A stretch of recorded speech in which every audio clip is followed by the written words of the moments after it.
అనగనగా ఒక చిన్న గ్రామం ఉండేది. ఆ చిన్న గ్రామంలో రాము అనే సోమరిపోతు ఉండేవాడు. అతడు చాలా బద్ధకస్తుడు. ఎప్పుడూ నిద్రపోతూనే ఉండేవాడు. తల్లిదండ్రులు ఎంత చెప్పినా వినేవాడు కాదు. ఒకరోజు రాముకి చాలా ఆకలి వేసింది.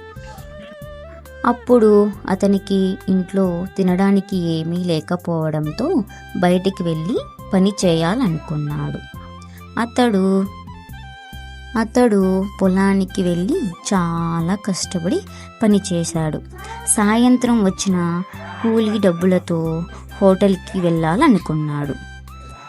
రాము హోటల్కి వెళ్ళాడు. హోటల్కి వెళ్ళిన తర్వాత ఆహారం కొనుక్కొని ఇంటికి తీసుకువెళ్ళాడు. ఇంటికి తీసుకొచ్చిన ఆహారాన్ని తిన్నాడు. అప్పుడే కష్టపడి సంపాదించిన అన్నం రుచి ఎంత గొప్పదో అతనికి అర్థమైంది. ఆ రోజు నుంచి సోమరితనాన్ని వదిలి ప్రతిరోజు శ్రమించి మంచి జీవితాన్ని గడిపాడు. ఇందులో నీతి ఏమిటంటే కష్టపడితేనే విజయం. సోమరితనం జీవితాన్ని వెనక్కి నెడుతుంది. ఓకే పిల్లలు, మరుసటి వీడియోలో రేపు కలుసుకుందాం.